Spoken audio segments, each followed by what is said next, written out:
हिंदुस्तान का इन्फ्लुएंस बाहर मुल्कों में ज़्यादा है, बहुत सारे भारतीय वहाँ पर हैं, इसमें कोई शक। बहुत सारे भारतीय, बहुत सारे हिंदुस्तानी बड़ी अहम पोस्ट पर दीगर ममालिक में, पाकिस्तानी आपको हार्डली कोई नज़र आती। मिसाल के तौर पे गूगल है, एक मल्टी नेशनल कंपनी है, उसमें आपको नज़र आएंगे भारतीय इंपॉर्टेंट पोस्ट पे। फॉरेन पॉलिसी के हवाले से कारकर्दगी को, एक तो ये जो रेड लिस्ट में अभी तक पाकिस्तान का नाम है, बावजूद इसके कि पाकिस्तान में कोरोना बहुत कम है, हिंदुस्तान की निस्बत हिंदुस्तान का नाम निकल गया है यूके की रेड लिस्ट में से, पाकिस्तान का अभी तक है। इंडियंस हैं वो ज़्यादा जो इंस्टीट्यूशनल एम्प्लॉयमेंट में है, उनका फोकस जो है वो जिन इदारों का आपने जिक्र किया वहाँ उनको प्लांट किया गया, बाज़ाब्ता तौर पे उनको वहाँ टारगेट करके ट्रेन किया गया और ऐसी पोस्टों पे प्लेस करके अपने नेशनल इंटरेस्ट को इंडिया ने प्रोटेक्ट करने की एक टीम बनाई।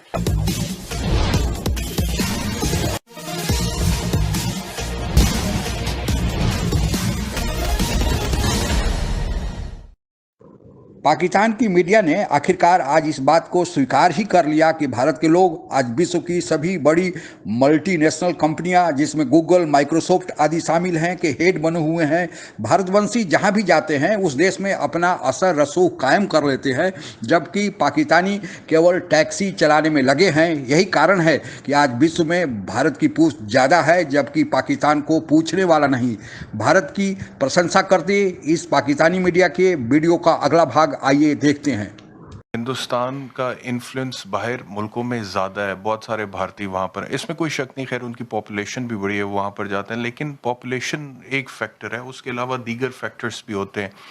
बहुत सारे भारतीय, बहुत सारे हिंदुस्तानी बड़ी अहम पोस्ट पर दीगर ममालिक में, पाकिस्तानी आपको हार्डली कोई नज़र आती। मिसाल के तौर पे गूगल है, एक मल्टी नेशनल कंपनी है, उसमें आपको नज़र आएंगे भारतीय इंपॉर्टेंट पोस्ट पे। एप्पल में नज़र आएंगे, फेसबुक में नज़र आएंगे, पाकिस्तानी हार्डली आपको कोई नाम नज़र आता है। मुझे कोई ये कह रहा था कि दुबई में देयर वाज अ टाइम कि जब बैंकिंग सेक्टर में टॉप पोजीशंस में majority of the people were Pakistani, अब हार्डली एक भी नहीं नज़र आता।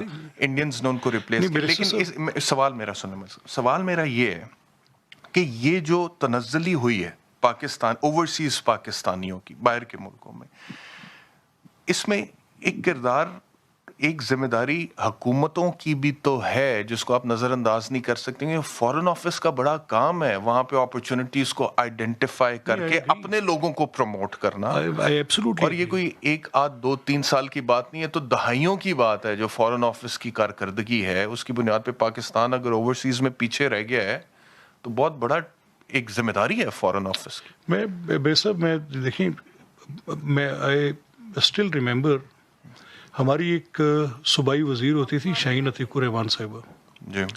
तो उन्होंने मुझे समवेयर बैक इन 2002, आज से गालिबन 20 साल पहले की मैं बात आपको कह रहा हूँ, तो उन्होंने मुझे एक चंद्र बाबू नायडू की किताब दी, जिसमें उसने बड़ी, किताब का नाम था plain speaking. I still remember, जिसमें वो ये सजेस्ट कर रहे थे कि मेरा province by the end of this decade, यानी 2010 के खात्मे तक, यूनाइटेड स्टेट्स में आईटी के अंदर सबसे ज़्यादा ह्यूमन रिसोर्स प्रोड्यूसर होगी मेरी स्टेट। और वो अपनी सारी इन्वेस्टमेंट को वहाँ शिफ्ट कर रहे थे, और कर क्या रहे थे कि जितनी बड़ी इन्वेस्टमेंट वो आईटी में कर रहे थे और जितने इंजीनियर्स वो वहाँ से पैदा करके उसको पूरी दुनिया में एक्सपोर्ट कर रहे थे, तो शिकवा कैसा। अच्छा, फिर उनकी एक बात हिंदुस्तान की गालिबन ये भी तस्लीम करनी पड़ेगी कि वहाँ पॉलिटिक्स है लेकिन वो गवर्नेंस को खाती नहीं है। ये दो बातें हैं। या हमारे मुल्क की जो पॉलिटिक्स है, चाहे वो मेरी है, चाहे आपकी है, चाहे किसी और की है, वो बाज़ औक़ात गवर्नेंस से ओवर एंड अबव बहुत ऊपर खड़ी है। हम पॉलिटिक्स में इतने मसरूफ़ हैं कि हम गवर्नेंस के वो बेसिक इश्यूज़ जिसमें हमने अपॉर्चुनिटीज़ क्रिएट करके देनी है, हमने एक ऐसी उनका जो आईटी का, उनमें आपने आईटी का जिक्र किया, मैं उसमें कह रहा हूँ बैंकिंग सेक्टर में वो डोमिनेट कर रहे हैं। आप यू टेक अ बैंक कर रहे हैं। हमारा बहुत बड़ा जो हमने गलती की है वो ये है कि हम इनकरेज करते रहे हैं टैक्सी ड्राइवर को, वर्कर को और इस तरह के लोगों को, क्योंकि देहातों में जो आदमी कोई काम नहीं कर सकता उसको कहते हैं इसको बाहर भिजवा दे। तो हमारा ज्यादा तबका बाहर अनपढ़ गया। दूसरी बात यह है कि हमने बाहर अपने लोगों को तकसीम कर दिया हुआ है, कोई नून लीग के साथ है, कोई पीपल्स पार्टी के साथ है, कोई पीटीआई के साथ है, जबकि भारत ने ये काम नहीं किया। वहां पे सियासी तौर पे बटे नहीं हुए लोग वो सिर्फ अपने मुल्क के लिए। कि फॉरेन पॉलिसी के हवाले से कारकर्दगी को, एक तो ये जो रेड लिस्ट में अभी तक पाकिस्तान का नाम है, बावजूद इसके कि पाकिस्तान में कोरोना बहुत कम है हिंदुस्तान की निस्बत, हिंदुस्तान का नाम निकल गया है यूके की रेड लिस्ट में से, पाकिस्तान का अभी तक है। दूसरा, आपकी जो नेशनल सिक्योरिटी एडवाइजर है मोहित यूसुफ साहब, उनका एक स्टेटमेंट बहुत ज़्यादा मीडिया की जीनत रहा है फाइनेंशियल टाइम्स को, जो उन्होंने इंटरव्यू दिया है, और उन्होंने कहा कि जी बाइडेन साहब ने कॉल नहीं की प्राइम मिनिस्टर साहब को अभी तक, और पाकिस्तान हैज़ अदर ऑप्शंस। तो इन दोनों चीज़ों में जो फॉरेन पॉलिसी की लाइन है वो क्या दुरुस्त है आपके ख्याल में? इंडिया के साथ जुड़ा जो हमारा इस वक्त रेड लिस्ट में आना और फिर यूके के अंदर पाकिस्तान की एक वीक पोजीशनिंग और नैरेटिव, तो ये आप भी दुनिया घूमने हैं, मुझे भी इवन पॉलिटिक्स में आने से पहले भी इत्तेफाक रहा है कि पाकिस्तान से बाहर देखने का कि कहाँ दुनिया खड़ी है और क्या सोचती है हमारे मुतालिक, और हमारी जो परफॉर्मेंस है ख़ास तौर पे फॉरेन ऑफिस की, वो किस तरह से लोग उसको एंगेजमेंट स्ट्रेटजी में इन्वॉल्व करते हैं और कहाँ हमारी फेलियर्स हैं। सबसे अहम मैं समझती हूँ कि हमारा इस वक्त कम्युनिकेशन गैप चल रहा है। वो कम्युनिकेशन गैप जो कि दुनिया को एंगेज करने के लिए, ख़ास तौर पे ब्रिटिश और यूके की बात आप कर रहे हैं, इंडियंस हैं वो ज़्यादा जो इंस्टीट्यूशनल एम्प्लॉयमेंट में है, उनका फोकस जो है वो जिन इदारों का आपने जिक्र किया वहाँ उनको प्लांट किया गया, बाज़ाब्ता तौर पे उनको वहाँ टारगेट करके ट्रेन किया गया और ऐसी पोस्टों पे प्लेस करके अपने नेशनल इंटरेस्ट को इंडिया ने प्रोटेक्ट करने की एक टीम बनाई, और हम लोग उस पूरी दौड़ में दूर रह गए।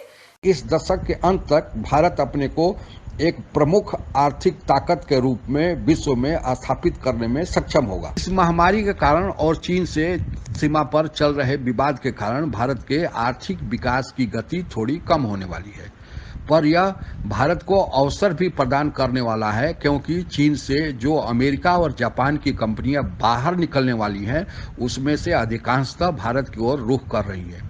चीन पर से हमारी निर्भरता भी घट रही है, इससे घरेलू उत्पाद में वृद्धि होगी जो आर्थिक विकास में मदद करेंगे। विश्व के देश भी चीन से अपनी निर्भरता कम कर रहे हैं और विकल्प के रूप में भारत को चुन रहे हैं।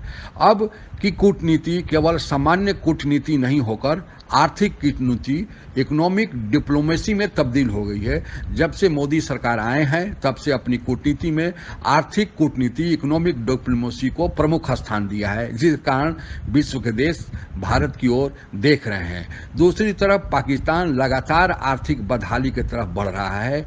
एक रिपोर्ट के अनुसार, जैसा कि स्क्रीन पर दिखाया जा रहा है, पाकिस्तान को अपने बजट का लगभग आधा 42% पिछले कर्ज की अदायगी के रूप में खर्च करना पड़ रहा है, और इसमें उत्तरोत्तर वृद्धि होने की ही संभावना है। इसका मूल कारण है कि पाकिस्तान पर चरमपंथियों के समर्थन देने का इल्जाम लगा है, जिससे फॉरेन डायरेक्ट इन्वेस्टमेंट, बाहर की कोई भी कंपनियां पाकिस्तान में इन्वेस्ट करने नहीं आ रही है। केवल सीपेक चाइना ने इन्वेस्ट किया है, और वो भी अधिकांशतः कर्ज है, और वो भी महंगे दाम पर। अगर पाकिस्तान अपने पर लगे इस इल्जाम को हटा दे तो कोई कारण नहीं है कि पाकिस्तान की आर्थिक प्रगति भी बढ़ जाए, तेजी आ जाए और भारत से भी अच्छे रिश्ते बन जाए। हम केवल आज के डेट में यह कल्पना ही कर सकते हैं, आगे क्या होगा यह वक्त ही बतलाएगा।